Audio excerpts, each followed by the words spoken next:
பிதாவாகிய யாவே தேவனுடைய நாமத்திலும் அவருடைய திருக்குமாரனான கர்த்தராகிய இயேசு கிறிஸ்துவின் நாமத்தினாலும் சபையாருக்கு ஸ்தோத்திரங்களையும் நன்றிகளையும் ஏறெடுக்கிறேன். இன்றைய நாள் 2023 ஆண்டின் நிறைவு நாளாக இருக்கிறது. கர்த்தர் வருஷத்தை நன்மையால் முடிசூட்டுகிறார். அவர் பாதைகளிலெல்லாம் நெய்யாய் பொழிகிறது என்று நாம் தியானிக்க இருக்கிறோம். அதற்கு முன்பாக நாம் இன்றைக்கு ஒரு நன்றி சொல்லக்கூடிய நாட்களாக இருக்கிறது. நன்றி சொல்லக்கூடிய நாட்களாக இருக்கிறது. எத்தனையோ நன்மைகளால் அவரை நம்மளை நிரப்பியிருக்கிறார், நம்மளை பாதுகாத்திருக்கிறார், நமக்கு எல்லா நன்மைகளையும் செய்திருக்கிறார். நன்றியுள்ள உள்ளத்தோடு நம்ம அவரை துதித்து அவரை ஆராதிக்க கடமைப்பட்டிருக்கிறோம். அல்லேலூயா நம்ம வழக்கமாக இதயபூர்வமாக கையை உயர்த்தி சொல்வதில்லை.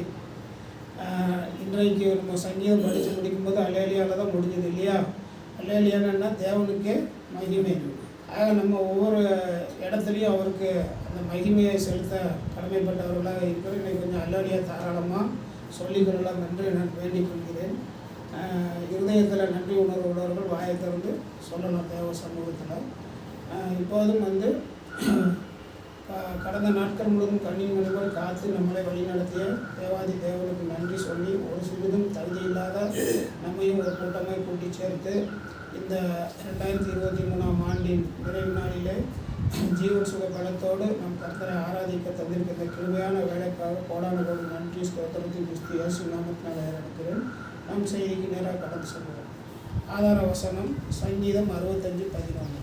வருஷத்தை உம்முடைய நன்மையால் முடிசூட்டுகிறீர். வருஷத்தை உம்முடைய நன்மையால் முடிசூட்டுகிறீர். உமது பாதைகள் நெய்யாய் பொழிகிறது. உமது பாதைகள் நெய்யாய் பொழிகிறது.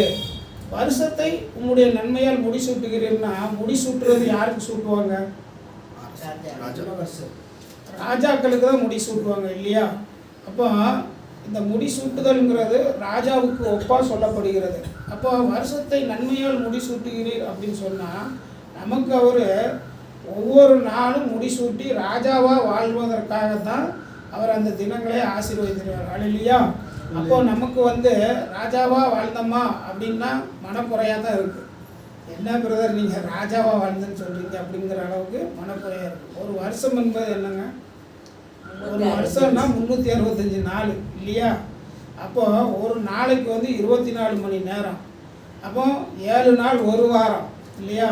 4 வாரங்கள் கொண்டது ஒரு மாதமாக இருக்குது. 4 வாரங்கள் 2 நாள் சில மாதங்களுக்கு 4 வாரங்கள்னு சொல்லி இப்படி வாரங்கள் சேர்ந்தது மாதங்களாக இருக்குது.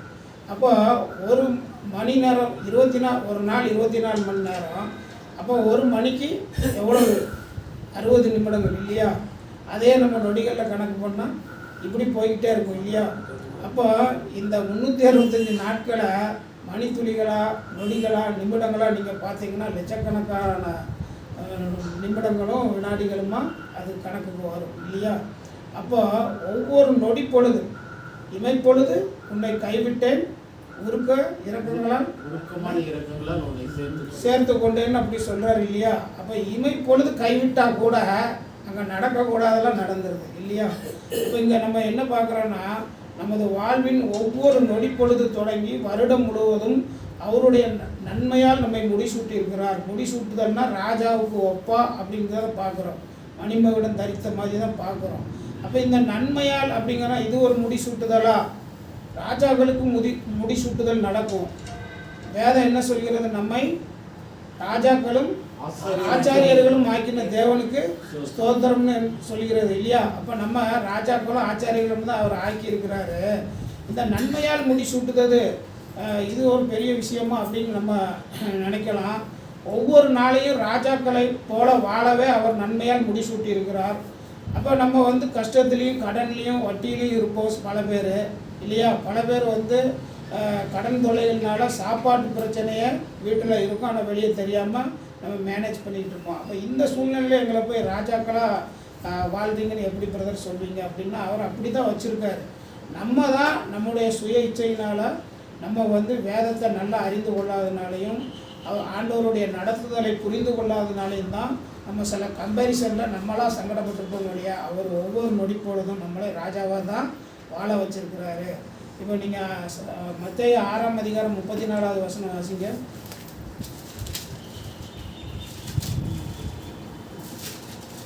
ஆகையால் நாளைக்காக கவலைப்படாதிருங்கள். ஆகையால் நாளைக்காக கவலைப்படாதிருங்கள். நாளைய தினம் தன்னுடையவர்களுக்காக கவலைப்படும். நாளைய தினம் தன்னுடையவர்களுக்காக கவலைப்படும். அந்த நாளுக்கு அதனதன் பாடு போதும். அந்தந்த நாளுக்கு அதனதன் பாடு போதும். அப்போ இங்கே யார் கவலைப்படணுமா? அந்த நாள் தான் கவலைப்படணும். நமக்கு என்ன செய்யணும்னு ஒரு நேரத்தை குறிச்சிருக்காரோ அந்த மணித்துளி தான் கவலைப்படணும். அப்போ இங்கே என்ன தெளிவாக சொல்லியிருக்கு பார்த்தீங்களா? நாளைக்காக கவலைப்படாதீர்கள். நாளைய தினம்தான் கவலைப்படுங்கிறார். அப்போ என்னென்னா அந்த தினத்துக்கும் அந்த ஒவ்வொரு மணித்துளிகளுக்கும் ஆண்டவர் கட்டளை கொடுத்து வச்சிருக்கிறாரு. இவருக்கு இந்த நேரத்தில் நீ என்னதை செய்ய அப்படின்னு சொல்லி. அப்போ தான் புலம்பல்ல சொல்லும்போது காலைதோறும் அவைகள் புதியவைகளாக இருக்கிறதுங்க இல்லையா? அப்போ நேற்று இருந்தது இன்றைக்கி இல்லை, இன்றைக்கி இருந்தது நாளைக்கு இல்லை, எல்லாம் புதுசாக மாறிக்கிட்டே இருக்கு. அவருடைய கிருபையால் தான் நம்ம நிலை நிற்கிறோம் இல்லையா? அப்போ நம்ம என்ன செய்கிறோம்னா நாளையை பற்றி கவலைப்படுறோம், அடுத்த மாதத்தை குறித்து கூட கவலைப்படுறோம், அடுத்த வருஷத்தை கூட கவலைப்படுறோம் இல்லையா? பாரதியார் ஒரு கவிதை எழுதியிருக்கிறார் நாடகங்கிற தலைப்பில்.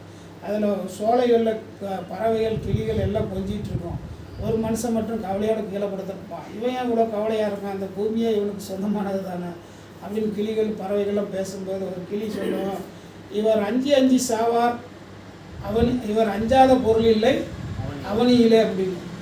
இவன் எல்லாத்தையும் குறித்து பயந்து செத்துக்கிட்டே இருப்பான், அதனால தான் இவனுக்கு கவலை அப்படின்னு. அப்போ அவர் ஆகாயத்து பறவைகளை பாருங்கள்னு சொன்னார் இல்லையா? அவைகள் விதைக்கிறதும் இல்லை, அறுக்கிறதும் இல்லை, ஊர்க்கிறதும் இல்லை, களஞ்சியத்தில் சேர்த்து வைக்கிறதும் இல்லை. நமக்கு அக்கௌண்ட் இருக்குது, எல்ஐசி போட்டு வச்சுருக்கோம், எல்லாம் பண்ணியிருக்கோம், கிளைமு மெடிக்கல் கிளைம் எல்லாமே போட்டு வச்சுருக்கோம். ஆனாலும் அச்சம் பயம் எல்லாம் இருக்குது இல்லையா? காரணம் என்னென்னா வேத வசனங்களை நம்ம விசுவாசிக்காத காரணம் இல்லையா? அவர் ராஜாக்களை தான் வாழ வச்சுருக்காரு. இப்போ நம்ம ஒரு இடத்துக்கு போகிறோம், ஒரு ஹோட்டலில் போய் சாப்பிட்றோம், சாப்பிட்டுட்டு பில்லு 100 ரூபா கொடுத்துட்டு வரும்போது எப்படி வருவோம்? ரொம்ப சந்தோஷமாக பெருமையாக தானே வருவோம். அப்போ அந்த ஒரு 100 ரூபானாலும் 100 ரூபா நம்ம செலவழிக்கும் போது அந்த ராஜ மேன்மை தானே அது. ஒருத்தட்ட போய் கையேந்த வைக்கலையே. நம்ம சகோதரர்கள்ட்டையோ சகோதரிகள்கிட்டையோ நண்பர்கள்ட்டையோ ஒரு தேவை நிமித்தம் கடன் வாங்கியிருக்கோம், கொடுத்துருப்போம், அது வேறு. ஆனால் புறஜாதி மக்கள் இடத்துலையோ வேறு யார்கிட்டையோ போய் கையேந்துக்கிற அளவுக்கு நம்மளை நடத்தியிருக்காரான்னு பார்த்திங்கன்னா இல்லவே இல்லை. யாராவது இந்த வருஷத்தில் நான் ஒரு நாள் சாப்பாட்டுக்கு வழி இல்லாமல் இருந்தேன்னு சொல்ல முடியுமா? சொல்லுங்கள், யாராவது சொல்ல முடியுமா? பிரதர், எனக்கு வீட்டில் அரிசி இல்லாமல் போச்சு, நான் 2 நாளைக்கு பட்னியாக கிடந்துன்னு சொல்ல முடியுமா? சொல்லுங்கள். என் தேவைகள் அவசியங்கள் சந்திக்கப்படாமல் போச்சு, கடவுள் என்னை ஏமாற்றிட்டாருன்னு சொல்ல முடியுமா? முடியவே முடியாது. நம்ம ஒரு கம்பேரிசன், பெரிய கனவுகள், அவன் கார் வாங்கிட்டான், நம்ம ஒரு கார் வாங்கணும் அப்படின்னு ஜெபம் பண்ணியிருப்போம். அவர் வீடு கட்டிட்டார், அதே மாதிரி ஒரு வீடு நம்ம கட்ட முடியாதா அப்படின்னு ஜெபம் பண்ணியிருப்போம். இதெல்லாம் வாய்க்காமல் போனால் அது தப்பு கிடையாது. அவர் ஏற்ற காலத்தில் ஏற்றதை செய்யக்கூடியவராக இருக்கார். அப்போ இந்த கம்பேரிசன் வாய்க்காமல் போயிருக்குமே வழியா, ஆனால் எல்லாமே நேர்த்தியாக அவர் நடத்தி தான் வந்திருக்கார். அவர் நன்மையாக முடிசூட்டி இருக்கிறார். இப்போ நீங்கள் பாருங்கள், நம்ம இருதயம் தான் அதை குறைவுள்ளதாக எடுத்துக்கிடுது. சீசர்களை அனுப்பும்போது என்ன சொன்னார்? வழிக்கு பையாவது பணத்தையாவது கொண்டு போகாதீங்கன்னாரு. போயிட்டு வந்தாங்க. வந்த பிறகு அவர் என்ன கேட்டார்? நான் உங்களுக்கு இப்படியெல்லாம் நீங்கள் பையும் பணமும் கொண்டு போகாமல் போங்கன்னு சொன்னேன்னே, போயிட்டு வந்தீங்களா, உங்களுக்கு ஏதாவது குறை வந்தான்னு கேட்டார். அவங்க பதில் என்ன சொன்னாங்க? ஆமாங்க, ரொம்ப சங்கடப்பட்டுட்டோம், டிக்கெட் வாங்க முடியல பஸ்ஸில் அப்படின்னு சொன்னாங்க. சாப்பாட்டுக்கு வழி இல்லாமல் அங்கே போனோம் இங்கே போனோம் சொன்னாங்க. ஒன்றும் குறைவு இல்லைன்னாரு இல்லையா? குறைவு இல்லைன்னு தான் சொன்னாங்க. அப்படி தான் அவர் நம்மளை நேர்த்தியாக வழி இருக்கிறாரு. அவருடைய நன்மையால் நம்ம திருப்தியாகி இருக்கிறாரு. அப்புறம் தானியேல் 1ஆம் அதிகாரம் 8-15 வாசிங்க.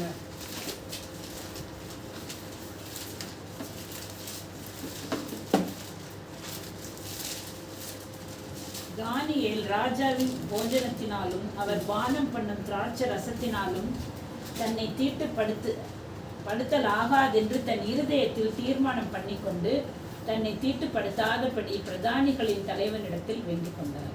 தானியேல் ராஜாவின் போஜனத்தினாலும் அவர் பானம் பண்ணும் திராட்சை ரசத்தினாலும் தன்னை தீட்டுப்படுத்தல் ஆகாதென்று தன் இருதயத்தில் தீர்மானம் பண்ணிக்கொண்டு தன்னை தீட்டுப்படுத்தாதபடி பிரதானிகளின் தலைவனிடத்தில் வேண்டிக் கொண்டான். இங்கே என்னன்னா, எல்லாத்தையும் பாபிலோனுக்கு கைது செய்து கொண்டு போயிருக்கும்போது சாத்ராக் மேசாக் ஆபத்நேகோ இவங்க உட்பட தானியேலுக்கும் வந்து ராஜபோஜனம் கொடுங்க, இவங்களாம் புத்திசாலியாக இருக்காங்க, நம்ம கவர்மெண்ட்டுக்கு யூஸ்ஃபுல்லாக வச்சுக்கலான்னு சொல்லி ராஜபோஜனம் கொடுக்க சொன்னார். இவர் அந்நிய தேசத்தில் போய் அடிமையாக இருந்துக்கிட்டு நமக்கு ராஜபோஜனமாக வாழுது, அதனால் நம்ம அவனுடைய இதனால தீட்டுப்படுத்திடக்கூடாது அப்படிங்கிறதுனால அவர் வேண்டாங்கிறார். 15 வாசிங்க. 10 நாள் சென்ற பின்பு ராஜ போஜனத்தை புசித்த எல்லா வாலிபரை பார்க்கிலும் அவர்கள் முகம் களையுள்ளதாயும் சரீரம் புஷ்டி உள்ளதாயும் காணப்பட்டது. பார்த்தீங்களா? அப்போ வந்து எங்களுக்கு அந்த அதிகாரத்தில் நீங்கள் வரிசையாக வாசிட்டு வரும்போது தெரியும். அப்போ அவங்க என்ன சொன்னாங்க, எங்களுக்கு மரக்கறி உணவுகள் மட்டும் கொடுங்க, ராஜ போஜனம் தான் வேண்டாம். அப்போ ஏன் நான் வந்து அரசருடைய கட்டளையை மீற முடியாது, என் கழுத்துக்கு கத்தி வந்துடும், அதை எப்படி செய்கிறது? 10 நாள் கழித்து நீங்கள் சோர்ந்து போய் இருந்தீங்கன்னா என்னப்பா இவனுக்கு என்ன சாப்பாடு கொடுத்துன்னு ராஜா கேட்பாரு அப்படின்னு அவர் சொல்லும்போது, இல்லை நீங்கள் 10 நாளைக்கு கொடுத்து பாருங்கள் அப்புறம் பாருங்கண்ணா. அப்போ இங்கே வசனம் என்ன சொல்லுச்சு, 10 நாள் சென்ற பின்பு ராஜபோஜனத்தை புசித்த எல்லா வாலிபரை பார்க்கிலும் அவர்கள் முகம் களையுள்ளதாயும் சரீரம் புஷ்டியுள்ளதாயும் இருந்தது. இதுதான் விசுவாசம். தேவநாமம் மகிமைப்படுவதாக. அப்போ பார்த்தீங்கன்னா இப்படி தான் வந்து அவர் கொடுக்குறத வந்து பெரிய ராஜபோஜனம் நீங்கள் நினச்சிங்கன்னா அதில் யூஸ் இல்லை. அவர் கொடுக்குறத விசுவாசத்தோட புசிச்சிங்கன்னா, அன்றைக்கி வாசிங்களா, அவனவன் புசிக்கும்போது சம்சாரத்தோட புசியாதபடிக்கு இருக்கணும், விசுவாசத்தில் வராத யாவும் பாவமேன்னு சொல்லி அந்த விசுவாசத்தை அவர் காத்துக்கொண்டா அந்த ராஜபோஜனம் சாப்பிட்டவர்களை விடவும் சரீரம் முகக்கலையும் புஷ்டியுள்ளதாக இருக்குது. அப்போ இங்கே எப்படி அவர் மேன்மையாக நடத்திருக்கார் பார்த்தீங்களா? அப்போ அவர் நன்மையால் முடிசூட்டுகிறாருன்னா அந்த ராஜபோஜனத்துக்கு ஈக்குவலாக தான் முடிசூட்டியிருக்கிறார் இல்லையா அவங்க வந்து அப்போ பாருங்கள், நம்ம வந்து என்ன பிரதர் ராஜாவை போல் வாழும்படியாக நமக்கு நன்மையால் முடிசூட்டியிருக்கோம் திரும்ப சொல்லிகிட்டு இருக்கீங்களே, எவ்வளோ கஷ்டம், எவ்வளோ துன்ப துயரத்தில் தான் நாங்கள் இருந்துக்கிட்டு இருக்கோம். சும்மா ஜெபிக்கிறோம், சந்தோஷமாக சரிட்டு போய்கிட்டு முகம் காட்டிகிட்டு இருக்கோம் அப்படின்னு நமக்குள்ள வருத்தங்கள் நிறைய இருக்குது. காரணம் என்னென்னா அதில் பின்புலம் நிறையா இருக்குது இல்லையா? நீங்கள் வந்து இப்போ வந்து ஒரு டிரைவிங் லைசன்ஸ் எடுக்க போனால் அதுக்கான ரூல்ஸ் அண்ட் ரெகுலேஷன் இருக்குல்ல, எட்டு போடணும், எக்ஸாம் இடத்துல எக்ஸாம் எழுதணும், சிக்னல்ஸ் கேட்பாங்க, இதெல்லாம் கரெக்டாக சொல்லணுங்களா? எதுவுமே தெரியாமல் போய் இல்லைன்னா லைசன்ஸ் கொடுப்பாங்களா? கொடுக்க மாட்டாங்க. ஓட்டப்பந்தயத்துலேயும் அவர் பவுல் ஐயா சொல்கிற பார்த்தீங்களா, பந்தயத்துலேயும் முறைப்படி ஓடுறதுக்குனால முதல் பரிசு கொடுப்பாங்க இல்லையா? அந்த மாதிரி வந்து எல்லா சட்டத்திட்டங்களும் ஒன்று இருக்குது, அதை நம்ம ஃபாலோ பண்ணவே இல்லை. இப்போ நமக்கு நிறையா கடனில் இருப்போம், கஷ்ட நஷ்டங்களில் இருப்போம். அப்படி இருந்தால் அவங்கள வேதம் சொல்லியிருக்கு, கடவுள் அப்படியே நம்ம ஆசீர்வதிச்சிருக்காரு, இல்லவே இல்லை. உபாகமம் 28ஆம் அதிகாரம் 12வது வசனம் பாருங்கள். உபாகமம் 28:12. ஏற்ற காலத்தில் உன் தேசத்திலே மழை பெய்யும், நீ கையிட்டு செய்யும் வேலைகளை எல்லாம் ஆசீர்வதிக்கவும் கர்த்தர் உனக்கு தமது நல்ல பொக்கிஷசாலையாகிய வானத்தை திறப்பார். நீ அநேகம் ஜாதிகளுக்கு கடன் கொடுப்பாய், நீயோ கடன் வாங்காதிருப்பாய். ஏற்ற காலத்தில் உன் தேசத்திலே மழை பெய்யவும், நீ கையிட்டு செய்யும் வேலைகளை எல்லாம் ஆசீர்வதிக்கவும் கர்த்தர் உனக்கு தமது நல்ல பொக்கிஷசாலையாகிய வானத்தை திறப்பார். நீ அநேகம் ஜாதிகளுக்கு கடன் கொடுப்பாய், நீயோ கடன் வாங்காது இருப்பாயாக அப்படிங்கிற வசனம் சொல்லியிருக்கு இல்லையா? அப்போது நம்ம ஏன் கடன் பட்டோம், நம்ம ஏன் கஷ்டப்பட்டோம், வீட்டில் ஜாமான் இல்லாமல் இல்லை வாடகை கொடுக்க முடியாமல் ஏன் கஷ்டப்பட்டோம், கடன்காரன் ஆகணும் அப்படின்னா அது நம்முடைய இந்த வசனத்தை நம்ம விசுவாசிக்கலாம் இல்லையா? அவர் வேதம் எனக்கு சொல்லியிருக்கியா நான் கடன் வாங்காமல் இருக்கணும் அப்படின்னு சொல்லி அந்த ஸ்ட்ரிக்டில் இருந்தீங்கன்னா நான் முடிஞ்ச வரைக்கும் கழுத்துக்கு கயிறு வர்ற வரைக்கும் நான் கடனே வாங்க மாட்டேன். ரொம்ப எடுத்த உடனே நான் ஆண்டவர்கிட்ட தான் சொல்லுவேன், ஆண்டவர் எனக்கு இந்த தேவைகள் இருக்குது, நாளைக்கு இருக்குது இல்லை நாளாக இருக்குது, அடுத்த மாதம் இருக்குங்கிறத அவர் பாதத்தில் தான் வைப்போம். அவர் எனக்கு எப்படியாவது அவர் தான் கொடுத்துருக்காரு. ரொம்ப தவிர்க்க முடியாத இடத்துல நான் வாங்கினோம்னா திரும்ப கொடுக்க முடியாமல் பண்ணிடுவார். என்னென்னு கேட்டிங்கன்னா அவரை சார்ந்து இருக்கிறோம். நம்ம கர்த்தர் மேல் பாரத்தை வைத்து விடு, அவர் உன்னை ஆதரிப்பார்னு சொல்லி எல்லா நேரங்களையும் தேவ பிள்ளைகள் வந்து அவரை சார்ந்து இருந்தால் அவர் வழி நடத்துறது தான் நல்லாயிருக்கும். அவர் பாதைகள் எல்லாம் நெய்யாய் பொழிகிறதுங்க, நெய்யாய் பொழிகிறது. அது மீனிங்லாம் பார்க்கும்போது அவ்வளவு மகிழ்ச்சியாக இருக்குது. அப்போ பாருங்கள், ஏற்ற காலத்தில் தேசத்திலே மழை பெய்யவும் நீ கையிட்டு செய்யும் வேலைகளெல்லாம் உன்னை ஆசீர்வதிக்கவும் கர்த்தர் உனக்கு தமது நல்ல பொக்கிஷசாலையாக வானத்தை திறப்பார். நீ அநேக ஜாதிகளுக்கு கடன் கொடுப்பாய், நீயோ கடன் வாங்காதிருப்பாய்ன்னு சொல்லி நம்ம தொழிலையும் ஆசீர்வதிச்சிருக்காருங்க. என்ன பிஸ்னஸ் பண்ணுறோமோ, என்ன வேலை செய்கிறோமோ, என்ன தொழில் பண்ணுறோமோ அதையும் ஆசீர்வதிச்சிருக்காரு. ஆனால் பல நேரங்களில் என்னுடைய தொழில் நஷ்டமாக இருக்குது, என்னுடைய வேலைகள் நான் புறப்பட்டு போன வேலைகள் வந்து ஃபெயிலியர் ஆகிருக்கு, எனக்கு வாய்க்காமல் போயிருக்கு, அதன் மூலமாக வருமானம் இல்லாமல் போயிருக்கு. காரணம் என்ன அப்படின்னு பார்த்தீங்கன்னா இங்கே அதிலே 15 வாசிங்க. இன்று நான் உனக்கு விதிக்கிற உன் கடவுளாகிய கர்த்தருடைய எல்லா கற்பனைகளின்படியும் இன்று நான் உனக்கு விதிக்கிற உன் தேவனாகிய கர்த்தருடைய எல்லா கற்பனைகளின்படியும் கட்டளைகளின்படியும் நடக்க கவனமாய் இருக்கிறதற்கு அவர் சத்தத்திற்கு செவி கொடாதே போவாயாகில் இப்பொழுது சொல்லப்படும் சாபங்கள் எல்லாம் உன்மேல் வந்து உனக்கு பலிக்கும்னு இங்கே வந்து ஆசீர்வாதத்தையும் சாபத்தையும் உனக்கு முன்பாக வைக்கிறேன். அதற்கான ரூல்ஸ் அண்ட் ரெகுலேஷனையும் வைக்கிறேன். நீ ஆசீர்வாதத்தை எடுக்கணும்னா எடுத்துக்கோ, சாபத்தை எடுக்கணும்னா எடுத்துக்கோன்னு சொல்லி இந்த கற்பனைகளின்படி செய்யாமல் போனேன்னா சாபங்கள் வந்து பலிக்கும் அப்படிங்கிறார். அப்போ என் தொழில் நஷ்டமாச்சு, என் பிஸ்னஸ் வந்து வாய்க்காமல் போச்சு, நான் போய் சந்திக்கிற நபர்கள் மூலமாக எனக்கு வருவாய் இல்லாமல் போச்சு. காரணம் என்ன? நம்ம வந்து எங்கே போனாலும் தாவீதை போல் ஜெபம் பண்ணி ஆண்டவர்கிட்ட உத்தரவு கட்டு போயிருக்கோமா? அது பழைய ஏற்பாட்டின் காலம். அவர் கேட்டு போனார், அவர் போகிற மாதிரியே நம்ம போக இன்னைக்கு அர்ஜென்ட்டு ஃபோனை அடிச்சுட்டான். வண்டியில் போகும்போது செல்ஃபோன் பேசக்கூடாது, அடிச்சுட்டான் அட்டன் பண்ணி தான் ஆகணும். அப்படி இருக்குது இல்லையா? கிளம்பி போய்கிட்டே இருக்கும். ஆண்டவரை நம்ம வந்து ஒரு கேள்வி கேட்குறதே இல்லை. அப்போ வந்து காலை மாலை அந்தி சந்தி மத்தியான வேலையில் ஜெபிச்சாருன்னு தானியலை பற்றி சொல்லியிருக்கு. ஜெபமே ஜெயம்னு வேறு வேதவசனம் போட்டிருக்கு. நம்ம ஜெபத்தில் அப்படி தரித்திருக்கிறோமா? கொஞ்சம் இருதயபூர்வமாக சொல்லுங்களேன். நான் தினம் ஜெபம் பண்ணிட்டு தான் பிரதர் போவேன், ஒரு நாளைக்கு 3 தடையாவது ஜெபம் பண்ணுவேன் அப்படின்னு சொல்லுங்கள். சொல்கிறவங்க எத்தனை பேர் இருக்கீங்க சொல்லுங்கள். அப்போ ஜெபம் அதே மாதிரி நான் மட்டும் ஜெபம் பண்ணுறது மட்டும் இல்லை, எங்கள் குடும்பமாக சேர்ந்து நாங்கள் இரவில் ஜெபம் பண்ணிட்டு தான் படுப்போம். காலையில் எழுந்திரிச்சா உடனே குடும்பமாக நாங்கள் ஜெபிப்போம்னு சொல்கிறவங்க கை தூக்குங்க சொல்லுங்கள். அப்போ மிஸ்ஸிங் ஆகுதில்ல? அப்போ இங்கே வந்து உங்களுடைய கீழ்ப்படிதலும் உங்களுடைய சட்ட ஒழுங்குகளும் அங்கே மிஸ் ஆகும்போது உங்களுக்கான பலனும் மிஸ் ஆகும். அப்போ ஆசீர்வாதம் அங்கே சாபமாக மாறிடுது. நீங்கள் அப்பமில்லாததற்காக பணத்தையும் நீங்கள் வந்து அது என்னது அது வசனம் என்ன? அப்பமில்லாததற்காக பணத்தையும் வசனம் சொல்லுங்கள். மறந்துச்சு 55 1 2 55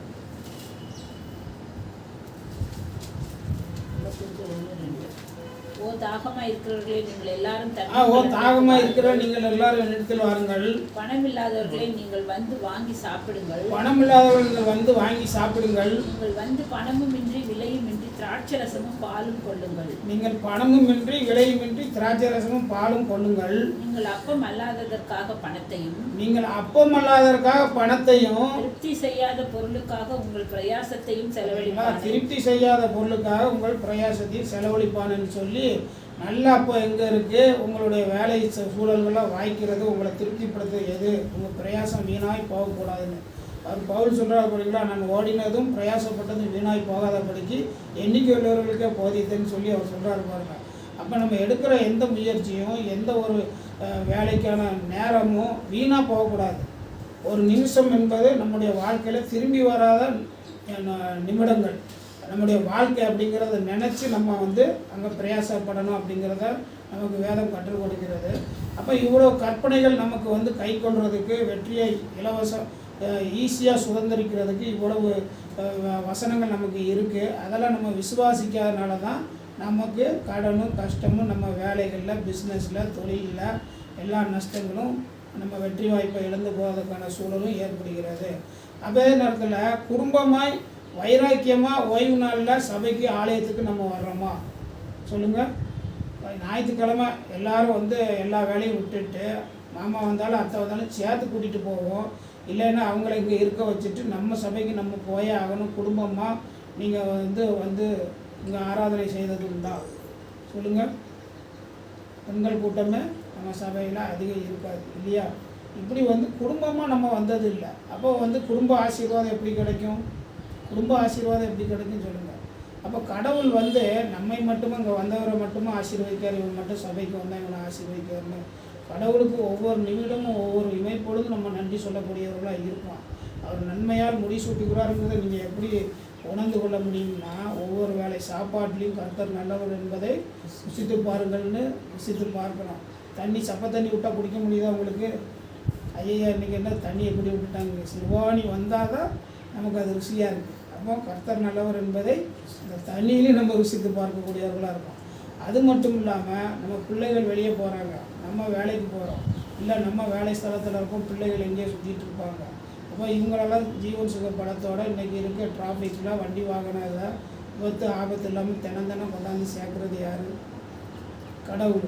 அப்போ நைட்டு வந்து நம்ம வந்து உட்கார்ந்து இந்த பிள்ளைகளுக்காக யோபுவை போல தினம் நம்ம ஜெபம் பண்ணணுமா வேண்டாமா சொல்லுங்கள்? அவங்க வெளியில் போனவங்க என்ன பாவம் செஞ்சாங்களோ, யாரை எது பேசினாங்களோ எதுவுமே தெரியாது இல்லையா?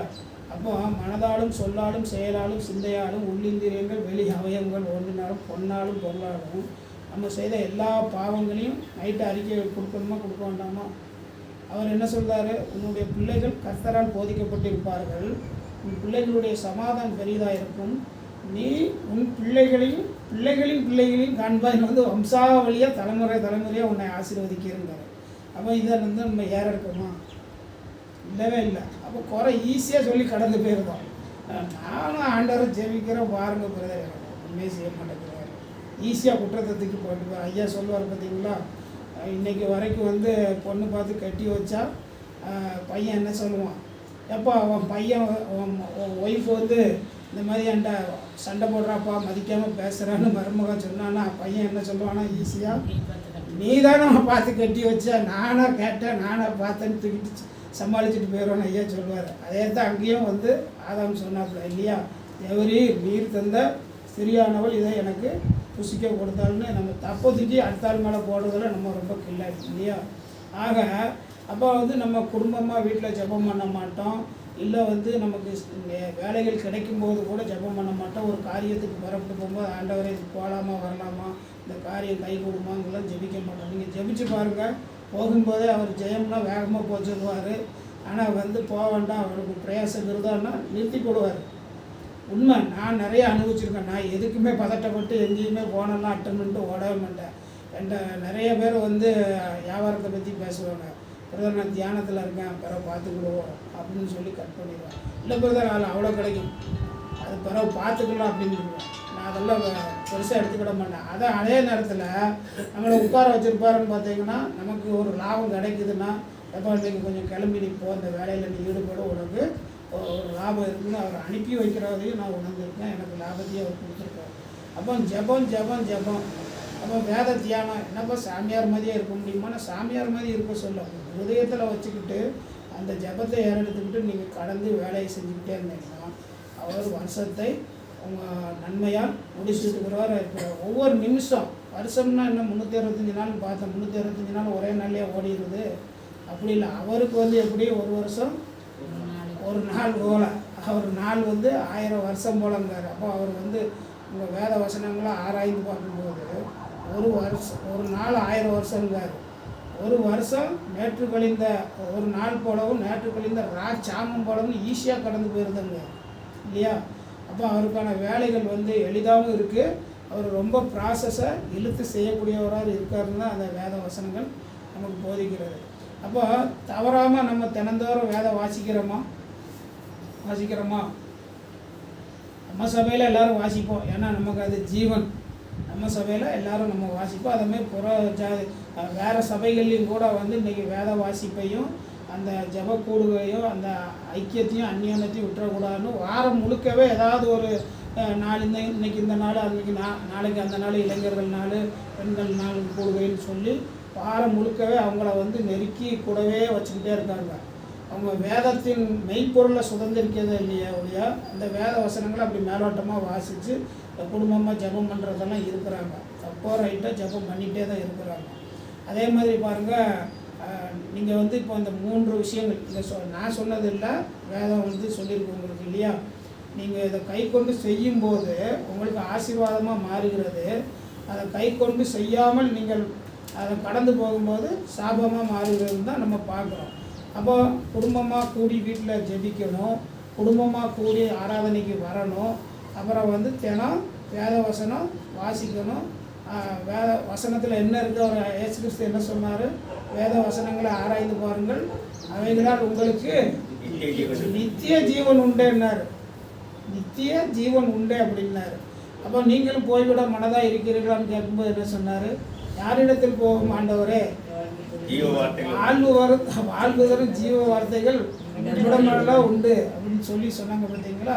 அப்போ அது ஜீவ வார்த்தை, அதை நம்ம பிடிச்சுக்கொள்ளணும், அதை வந்து கடைப்பிடிக்கணும் இல்லையா? நீங்கள் உலகத்தை வந்து பார்த்தீங்கன்னா ரொம்ப கஷ்டப்பட்டால் தான் சம்பாதிக்க முடியும். ரொம்ப ப்ராடு பேசணும், பொய் பேசணும், இது இப்படிங்க அது அப்படிங்க. இது வந்து ஒரு ப்ராடக்டை நீங்கள் வந்து சொல்ல போதோ, இல்லை ஒரு லேண்டை விற்கும் போதோ, இல்லை ஒரு உங்களுக்கு கொடுக்கப்பட்ட அசைன்மெண்ட்டை நீங்கள் உண்மையாக சொல்லி ஜெயிக்கவே முடியாது. பணம் ஈட்டணும்னா 1000 பொய் சொல்லி ஆகும் இல்லையா? ஆனால் வேதம் என்ன சொல்லுது? இந்த 22:4 நினைக்க பாருங்கள், நீதிமொழி.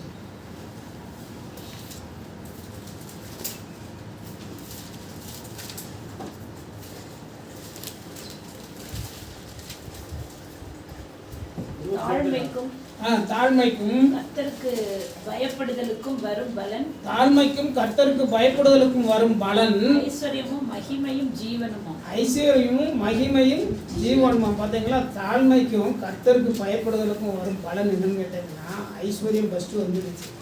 ஐஸ்வர்யமும் மகிமையும் ஜீவனுமா. ஐஸ்வர்யம் வந்துட்டு என்னாகும்? உங்களுக்கு விஐபி அந்த சொல்லுறோம் சமூகத்தில். மகிமையும் வந்துட்டு அப்போ பணமும் உங்களுக்கு வந்து விஐபி அந்தஸ்து வந்தால் என்ன ஆவீங்க? இந்த காலம் உயிர் வாழாத மாதிரி நல்ல வாழ்க்கை அமைஞ்சிருமா இல்லையா? ஐஸ்வர்யமும் மகிமையும் ஜீவனும். அதுக்கு என்ன சொல்லியிருக்கு ப்ராசஸ்ஸு? கர்த்தருக்கு பயப்படுதலும் தாழ்மையும் தான் இல்லையா? அப்போ இதை நம்ம கடைப்பிடிச்சோம்னா ஆண்டவர் எளிதாக நம்மை நன்மையால் முடிசூட்டுகிறவராக இருக்கிறாருங்கிறத இந்த வசனத்தின் மூலமாக பார்க்குறோம். நீங்கள் வந்து இப்போ சொன்ன மாதிரி குடும்ப ஜபம், தனி ஜபம், அப்புறம் வந்து ஆலயத்துக்கு குடும்பமாக வர்றது, இதெல்லாம் செஞ்சு ஆம்னா உங்களுக்கு நல்லது. இல்லை என்றால் தேவனிடத்தில் பச்சைபாதம் இல்லை என்று அவர் வந்து யாரையும் வந்து பொல்லாங்கினால் சோதிக்கிறவர் அல்ல. கடன் வாங்குறது எப்படி வாங்குகிறோம்? அவனவன் தன் சுய இச்சையினாலே இழுத்துட்டு போய் சோதனைக்கு உட்படுகிறான்னு தான் வேதம் சொல்லுது. அவர் வந்து கடன் வாங்க சொல்லலை. கடன் வாங்காது இருப்பாய், நீ அநேக புறஜாதிகளுக்கு கடன் கொடுக்குற கையாக மாற்றுவேன்னு சொல்லி தான் ஆசீர்வதிச்சிருக்காரு. இப்போ பிரசங்கி 7:29 வாசிங்களா?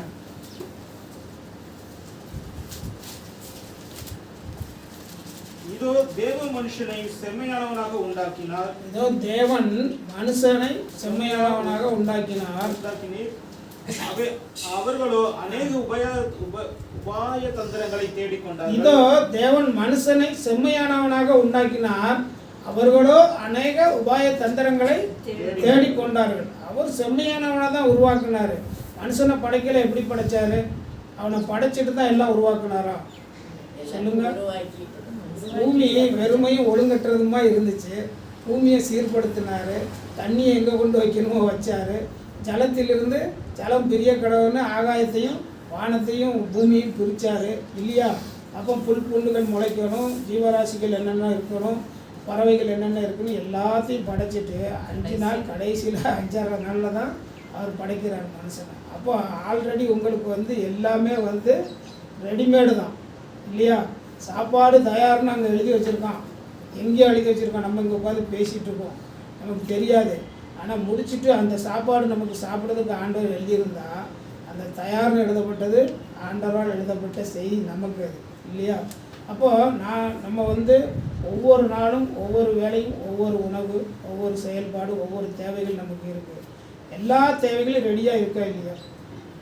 நான் வஞ்சர மீன் வாங்கணும். மீன் கடலில் எத்தனையோ வகைகள் இருக்குது. நான் வஞ்சர மீன் தான் வாங்கணும் அப்படின்னா உங்களுக்கான வஞ்சர மீன் வந்து கடையில், மீன் கடையில் இருக்கா இல்லையா? அப்போ ஆயத்தப்படுத்துறது யார்? தேவன் இல்லையா? அப்போ அவர் எல்லாத்தையும் ஆயத்தப்படுத்தி வச்சுருக்காரு. அவைகளை பெற்றுக்கொள்வதற்கு தகுதியுடையவர்களாக நம்ம இருக்கணும் இல்லையா? அதுதான், நீங்கள் காற்றையும் காண மாட்டீர்கள், மழையையும் காண மாட்டீர்கள், ஆனாலும் இந்த பள்ளத்தாக்கை தண்ணீரால் நிரப்ப நீங்களும் உங்கள் மிருக ஜீவங்களும் பிடித்து தாகத்தை தீர்த்து கொடுங்கன்னு சொல்லி அவர் எதையும் அறியாதபடிக்கு செஞ்சிருவார். ஐயோ மழை வர்ற மாதிரி இருக்குன்னா வராது.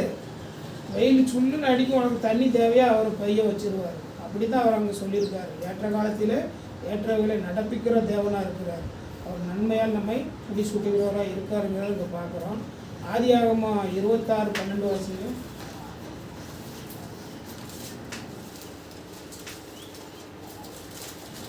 ஈசாக்கு அந்த தேசத்தில் விதை விதைத்தான். ஈசாக்கு அந்த தேசத்தில் விதை விதைத்தான். கர்த்தர் அவனை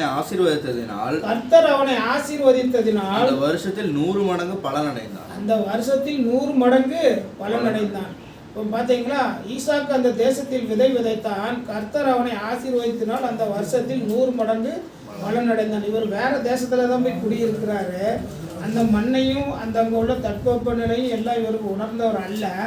ஆனாலும் அவர் தேவ கிருபையினால நம்ம நிறைய அறுவடை செய்யலாம்னு நினச்சி விதைச்சாரு. அது என்னாச்சா 100 மடங்கு பலன் கொடுத்ததாம்மா. அப்போ இந்த 100 மடங்கு எப்படி பலன் கிடைச்சிருக்கு அப்படிங்கிறத சும்மா ஒன்றும் கிடைக்கல. அதே ஆதியாகமத்தில் 24:63 வாசிங்க. ஒரு 2 பக்கம் போகிறேன். ஈசாக்கு சாயங்கால வேளையிலே தியானம் பண்ண வெளியே போயிருந்து.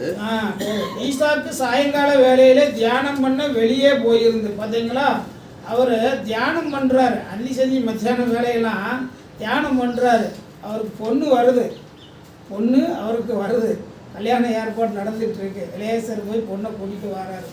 அந்த சூழ்நிலையிலும் பொண்ணு வருதுன்னு அவர் கற்பனையிலேயோ கனவுலையோ மேய்ந்துக்கிட்டு நண்பர்களோட பார்ட்டி வச்சுக்கிட்டு சந்தோஷமாக களியாட்டம் கூத்து அடிக்கல. அவர் பொண்ணு வருது. ஆனால் இங்கே அவர் என்ன செய்கிறாரு? தியானம் பண்ணிக்கிட்டுறாரு. சாயங்கால வேலையில தியானம் பண்ண வெளியிலே போயிருந்து ஒட்டகம் வருவதை கண்டான்னு நம்ம முடியுது இல்லையா? அப்போ இந்த தியானத்தினால தான் அவர் அங்கே அந்நிய தேசத்தில் போய் விதைச்சாலும் அந்த வருஷத்தின் பலன் 100 மடங்காக இருந்தது. தேவனம் மகிமைப்படுவதாக. அப்புறம் முடிசூட்டப்பட்ட கிரீடம் விழுந்தால் என்ன நிலைமையாகும்? நீங்கள் இப்போ அந்த முடிசூட்டப்பட்டது கிரீடம் தான் சூட்டியிருக்காரு. நன்மையால் முடிசூட்டுக்கிறாருன்னா அது கிரீடத்தை தான் சூட்டியிருக்கிறாரு இல்லையா? நீங்கள் இங்கிலீஷில் உங்களுக்கு சேர்த்து தான் நான் அனுப்பியிருக்கேன். இங்கிலீஷில் சொல்லும்போது என்ன போட்டிருக்கு? க்ரௌனஸ்ட்னு போட்டிருக்கு. க்ரௌன் உங்களுக்கு சூட்டியிருக்காரு. ஒவ்வொரு நன்மையும் க்ரௌன் தான். நீங்கள் ஒருத்தட்ட கையேந்தாமல் நீங்களே சுயமாக எல்லாத்தையும் செஞ்சுட்டே வந்தால் நானே ராஜா நானே மந்திரின்னு காலை தூக்கிட்டு வருவோம் இல்லையா? அந்த சூழல் தான். அது சின்னதாக இருக்கலாம், பெருசாக இருக்கலாம். ஒரு பின் இல்லைன்னா கூட ஒரு காரியம் நடக்காதுன்னா அது நடக்காது இல்லையா? அந்த மாதிரி எல்லாம் சின்னதானாலும் பெருசானாலும் தேவன்கிட்ட தான் நம்ம நன்மை பெற்றிருக்கிறோம். அவர் அந்த நன்மையால் நம்மை முடிசூட்டி இருக்கிறாருங்கிறத நம்ம புரிஞ்சுக்கணும். அப்போ அந்த முடிசூட்டப்பட்ட கிரீடம் விழுந்தால் நிலைமை என்ன ஆகும் அப்படிங்கிறத யோபு 19ஆம் அதிகாரம் 8-9 வாசிங்க.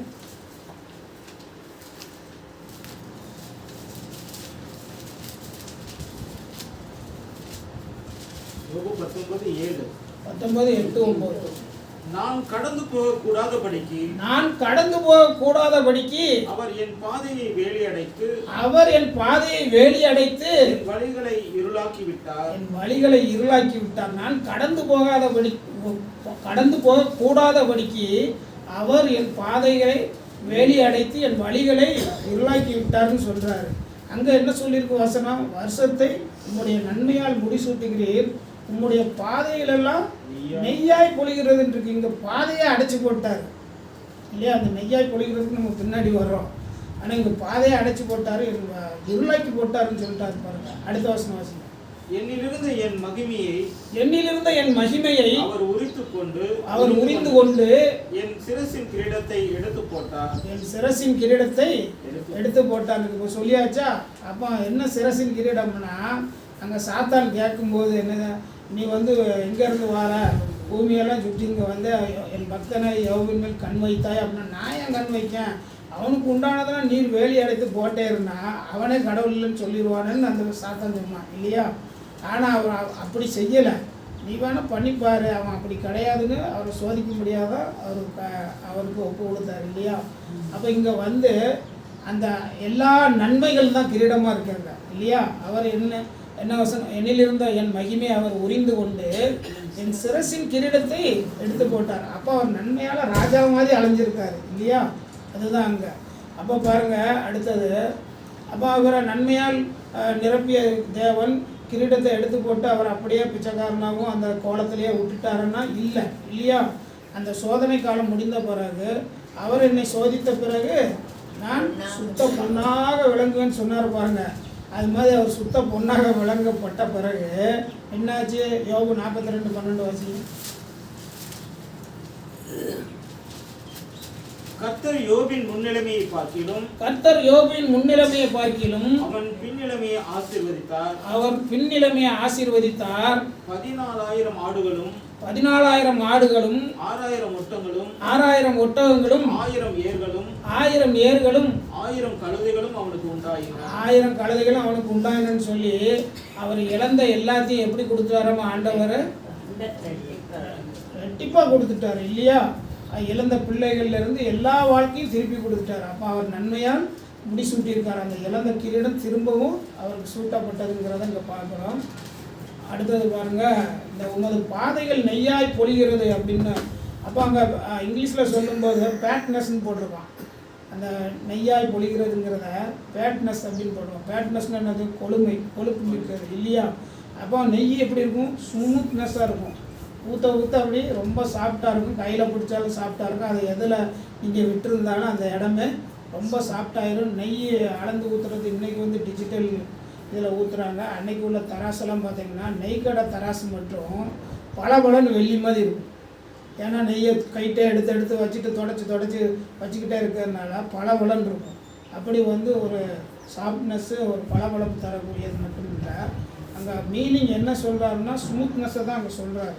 உங்களுடைய பாதைகள் எல்லாம் நெய்யாய் பொழிகிறதுன்னா கரடு முரடான பாதைகளில் நான் கடந்து வந்தேன்னு அங்கே சங்கீதக்காரர் ஓராமான்னு எல்லா பக்கமும் அழுதுகிட்டே இருக்கிறார் இல்லையா. அவர் என்ன சொல்கிறாரு? பல நேரங்களில் அவருடைய கஷ்டங்களை அவர் சொல்கிறார். ஆனால் எல்லாவற்றையும் தேவன் மாற்றி போடுறதுக்கு அவர் நன்றி சொல்லி துடித்து பாட்டாக பாடி வச்சுருக்காரு இல்லையா. அப்போ இங்கே என்னென்னா, என் சமூகம் உனக்கு முன்பாக செல்லும், கோணலானவர்களை செவ்வையாக்குன்னு சொல்லி அவர் நம்ம வந்து நன்மையால் முடிசூட்டுவதற்காண்டி நம்ம கடந்து போகிற பாதைகளை ரொம்ப ஸ்மூத்னஸாக பண்ணி விடுறாரு. என் சமூகத்தை அனுப்பி நான் உனக்கு முன்பாக செல்ல வைக்கிறேன், நீ பின்னால் வா. அப்போ கர்த்தர் வந்து முன்னாலே போவா, அவருடைய கிருபை இன்னை பின்னாலே காக்கணும்னு வசனம் இருக்குது இல்லையா. அதைத்தான் அங்கே வந்து சொல்லுது. அப்புறம் பாருங்கள், அவர் மென்மையாக மட்டும் இல்லை மேன்மையாக நடத்துகிறவராக இருக்கிறார். எரேமியா 29:11 பாருங்கள்.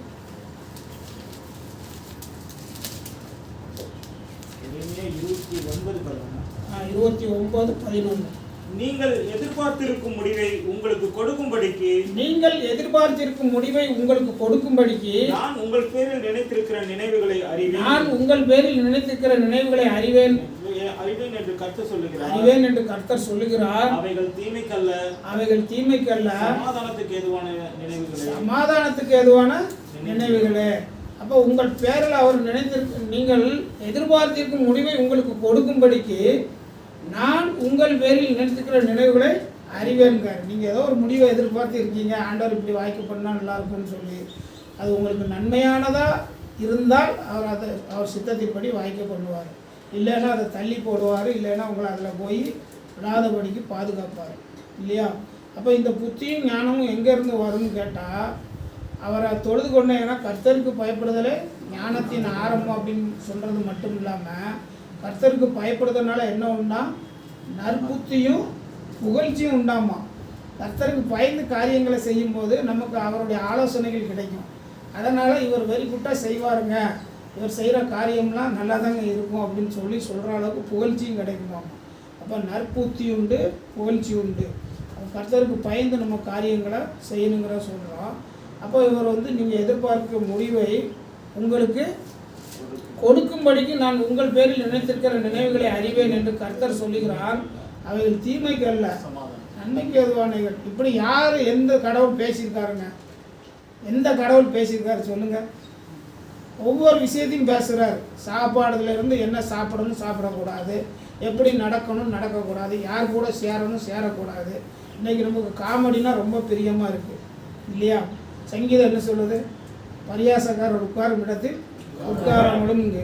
ஆனால் சபையில் பாதகர்களை வந்து பாட்டு பாடி கேலி பண்ணி சிரித்து ஆகா ஓகோன்னு அவங்களே பரியாசக்காரராக மாறிடுறாங்க இல்லையா. அப்போ வேத வசனத்தை வந்து என்ன சொல்றாரு? நான் உங்களுக்கு வேதத்தை எழுதி கொடுத்தேன். அந்நிய காரியமாகிறீர்கள். ஆமாம், அது அந்நிய காரியம். அது அந்நிய காரியமா? அது சொல்லுது பிறகு அது ஸ்பிரிச்சுவலு. இங்கே நம்ம லைஃபு நம்ம ஜனங்களை இப்படியா உட்கார வச்சுக்கிட்டே தூங்க வச்சுக்கிட்டே இருக்கிறது. அவங்கள நம்ம இது பண்ண வேண்டாமா, என்தூசியஸாக அவங்கள இருக்க பண்ண வேண்டாமான்னு நினைக்கிறாங்க. அது அல்ல. எதை செய்தாலும் நீங்கள் மனுஷருக்கென்று செய்யாமல் கர்த்தருக்கென்ற ஊழியம் செய்யுங்கள் சொல்கிறார். அப்போ இன்னொரு இடத்துல சொல்லும்போது சொல்லுது, அவர் எங்கள்கிட்ட எதுக்கு இந்த காரியத்தை ஒப்புவிச்சாருன்னா நாங்கள் உண்மையாக செய்வோன்னு அந்த காரியத்தை ஒப்புவிச்சிருக்கிறாருன்னு சொல்லுது இல்லையா? 2 வருஷம் நேரம் இருக்கும். இன்னும் கொஞ்சம் உடம்பு சரியில்லாதனால கொஞ்சம் ஞாபக சக்தி தடுமாற்றமாக இருக்குது. இல்லாட்டா வசனம் தாண்டான்னு வரும். அதனால் அப்போ அந்த 2 வசனம் என்ன கொலேசியரும் இதுன்னு நினைக்கிறேன். கொலேசியர் கடுத்து தெசலோனிக்கர் கொஞ்சம் பாருங்களா.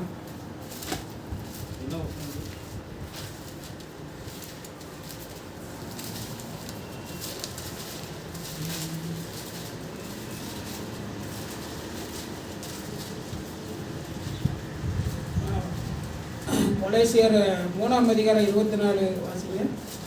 எதை செய்தாலும் அதை மனுஷர்களுக்கென்று செய்யாமல் கர்த்தருக்கென்றே மனப்பூர்வமாய் செய்யுங்கள்.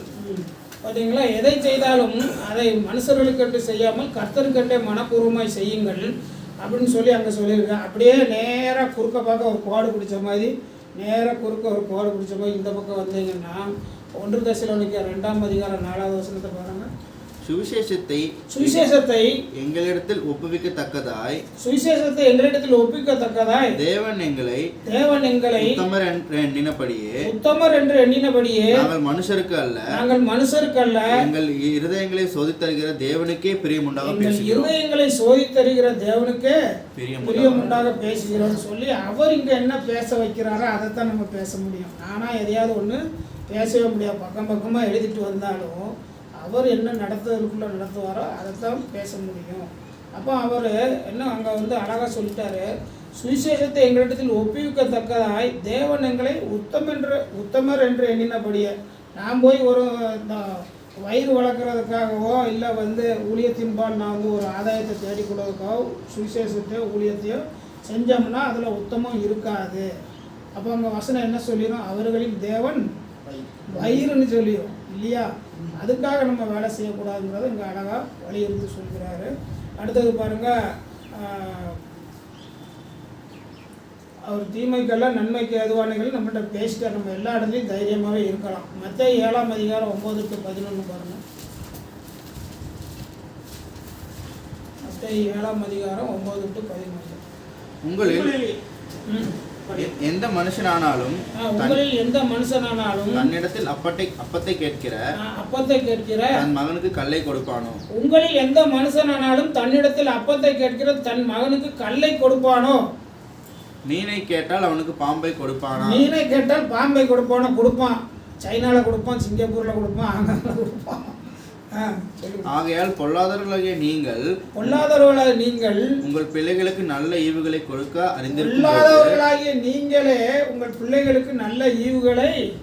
அறிந்திருக்கும் போது பரலோகத்தில் இருக்கிற உங்கள் பிதா தம்மிடத்தில் வேண்டிக் கொள்கிறவர்களுக்கு நன்மையானவர்களை கொடுப்பது அதிக நிச்சயம் அல்லவா? அப்ப நன்மையால் முடிசூட்டுகிறாருன்னா, பொல்லாதவர்களே நீங்களே உங்கள் பிள்ளைக்கு பெஸ்ட் ஏதுன்னு முதல்ல அண்ணாச்சி கடையில் மிட்டாயும் கொடுத்துருந்தா இன்றைக்கி டிமார்ட்டில் போய் கவரிங் போட்ட மிட்டாய் தான் வாங்கி கொடுக்குறோம் இல்லையா? அதில் வச்சுருக்குன்னு அன்றைக்கி அதெல்லாம் வாங்கி சாப்பிட்டோம்.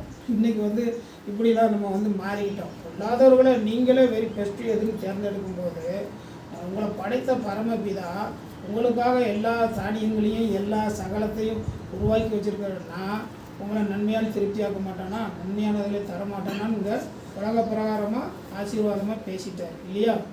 இதே லூக்கால 11ஆம் அதிகாரம் 13 வாசிங்க. பொல்லாதவர்களாகிய நீங்கள் உங்கள் பிள்ளைகளுக்கு நல்ல ஈவுகளை கொடுக்க அறிந்திருக்கும் போது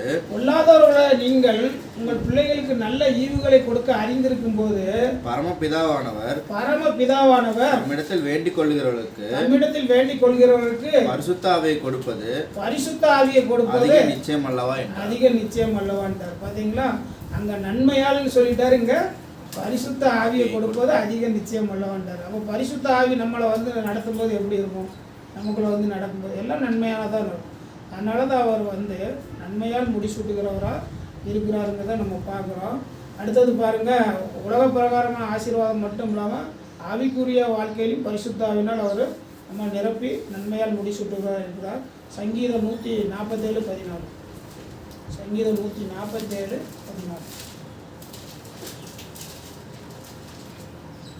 அவர் உன் எல்லைகளை சமாதானம் உள்ளவர்களாக்கி அவர் உன் எல்லைகளை சமாதானம் உள்ளவர்களாக்கி உச்சிதமான கோதுமையினால் உன்னை திருப்தியாக்குகிறார். உச்சிதமான கோதுமையினால் உன்னை திருப்தியாக்குகிறார். அவர் உன் எல்லைகளை சமாதானம் உள்ளவர்கள் ஆக்கி உச்சிதமான கோதுமையினால் உன்னை திருப்தியாக்குகிறாருங்க.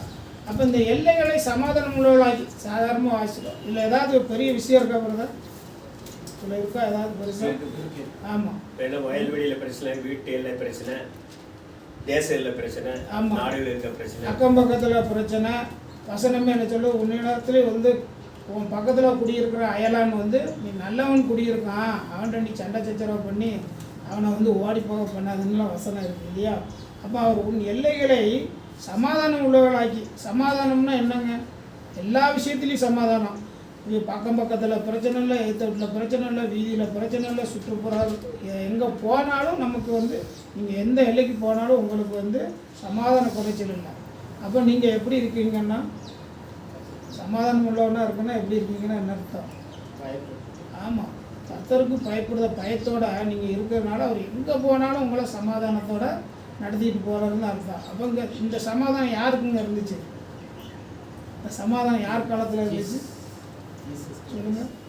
அவர் சொன்னார், என்னுடைய சமாதானத்தையே உங்களுக்கு வைத்து போகிறேன்னு சொன்னார். ஆனால் இதில் பழைய ஏற்பாட்டின் காலத்தில் இந்த சமாதானம் யார்கிட்ட இருந்துச்சு? சாலமோன் காலத்தில் இருந்துச்சு இல்லையா? 1 ராஜாக்கள் 4:4 வாசிங்க.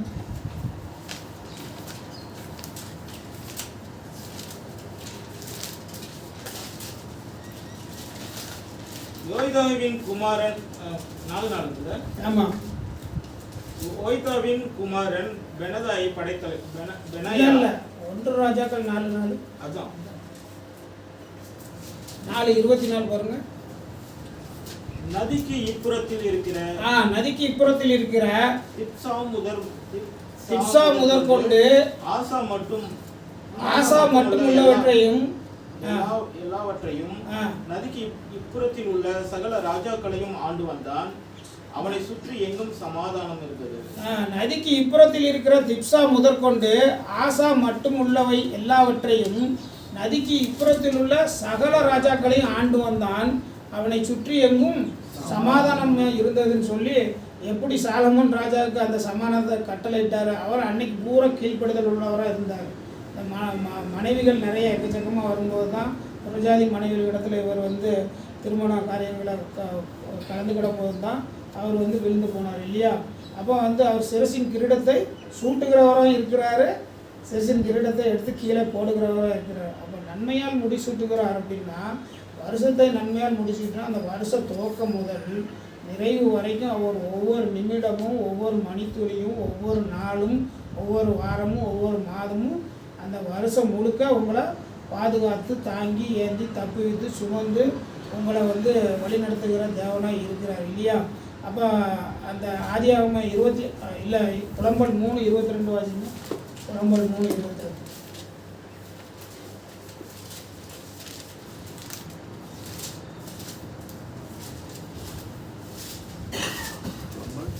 3:22. நாம் நிர்மூலமாகாதிருக்கிறது கர்த்தருடைய கிருபை. நாம் நிர்மூலமாகாதிருக்கிறது கர்த்தருடைய கிருபையே. அவருடைய இரக்கங்களுக்கு முடிவில்லை. அவருடைய இரக்கங்களுக்கு முடிவில்லை. அடுத்தது 22. அவைகள் காலைதோறும் புதியவைகள். அவைகள் காலைதோறும் புதியவைகள். உமது உண்மை பெரிதாக இருக்கிறது. உண்மை பெரியதாக இருக்குது. பார்த்தீங்களா? அவருடைய இரக்கங்களுக்கு முடிவே இல்லை. இரக்கம்னு போட்டிருக்கா, இரக்கங்கள்னு போட்டிருக்கா? இரக்கங்களுக்கு. இரக்கங்கள்னா அப்போ ஃப்ளூரலில் போட்டிருக்கு இல்லையா? அப்போ ஒரு தடவை மட்டும் அவர் உங்களுக்கு இரக்கம் காட்டலை. ஒவ்வொரு தடவையும் ஒரு நாளைக்கு பல தடவை கூட அவர் உங்களுக்கு இரக்கம் காட்டுகிறவராக இருக்கிறாருன்னு அந்த வசனம் சொல்லுது. அப்போ நம்மளை எந்த இடத்துலலாம் இரக்கம் காட்டியிருப்பார்? நம்ம தேவைகள் அவசியங்கள் போது இரக்கம் காட்டியிருப்பார். அப்புறம் வந்து படுக்கையில் வியாதியாக இருக்கும்போது படுக்கையை மாற்றி போடுறதுக்கு அவர் இரக்கம் உள்ளவராக இருந்திருப்பார். நம்ம பிள்ளைகள் மத்தியிலையும், நம்ம குடும்பத்தார் மத்தியிலையும், சுற்றுப்புறத்தின் மத்தியிலையும், சபையார் மத்தியிலையும் எல்லா பயணங்களின் போதும் எல்லா விபத்துக்கள், ஆபத்துகள், நாச மோசங்கள் எல்லாவற்றிலையும் அவர் இறக்கம் காட்டி நம்மளை மீட்டிருப்பார் இல்லையா? அப்போ இதெல்லாம் நன்மை தானே. அவர் சகலவித நன்மைகளான நம்ம முடிசூட்டுகிறாக இருக்கிறோங்கிறத இந்த நாளில் பார்க்கிறோம். அப்புறம் ஏசாயா 46ஆம் அதிகாரம் 3-4.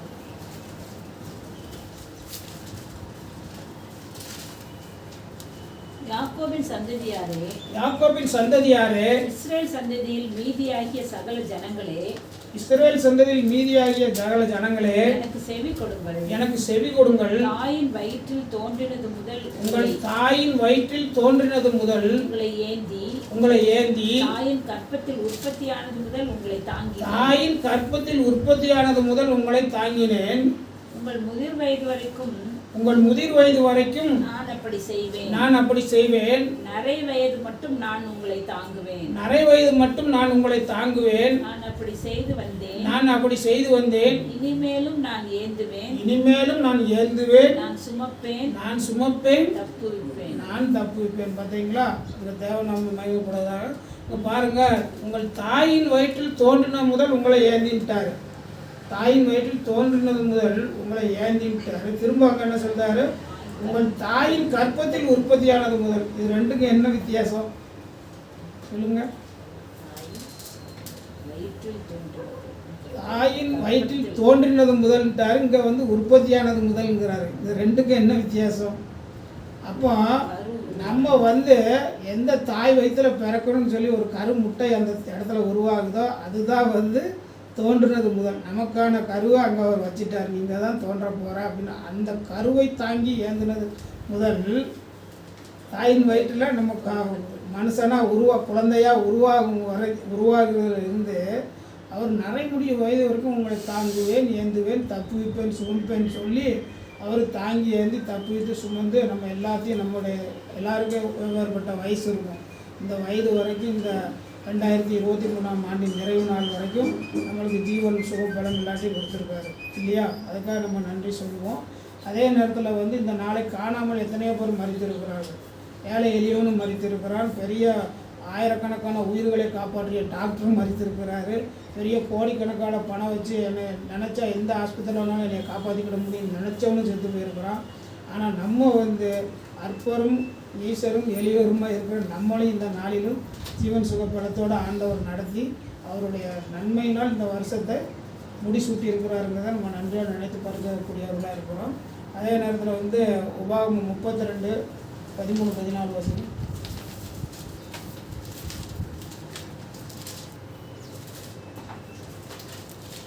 பூமியில் உள்ள உயர்ந்த ஸ்தானங்களின் மேல் அவர் ஏறி வர பண்ணினார். வயலில் விளையும் பலனை அவனுக்கு புசிக்க கொடுத்தார். கண்மலையில் உள்ள தேனையும் கற்பாறையிலிருந்து வடியும் எண்ணெயையும் அவன் உண்ணும்படி செய்தார். பூமியில் உள்ள உயர்ந்த ஸ்தானங்களின் மேல் அவனை ஏறி வர பண்ணினார். வயலில் விளையும் பலனை அவனுக்கு புசிக்க கொடுத்தார். கண்மலையில் உள்ள தேனையும் கற்பாறையிலிருந்து வடியும் எண்ணெயும் அவன் உண்ணும்படி செய்தார். பசுவின் வெண்ணெயையும் ஆட்டின் பாலையும் பாசானில் மேயும் ஆட்டுக்குட்டிகள் ஆட்டுக்கடாக்கள் வெள்ளாட்டு கடாக்கள் இவைகளுடைய கொழுப்பையும் கொழுமையான கோதுமையையும் ரத்தம் போன்ற சுயமான திராட்சை ரசத்தையும் சாப்பிட்டார்கள் சொல்லி எல்லாத்தையும் நமக்கு ஆயத்தம் பண்ணி நீங்கள் வெச்சா நான் வெச்சா உங்களுக்கு என்ன வேணுமோ எல்லாத்தையும் கொடுத்து அவர் பாதைகளெல்லாம் நெய்யாக பொழிய செய்து நம்ம நடத்தி வந்திருக்கிறோம். அதுக்காக நம்ம நன்றியோடு வந்திருப்போம். நிறைவாக மீண்டுமாக சங்கீதம் 65:11 வாசித்து கடந்து செல்வோம்.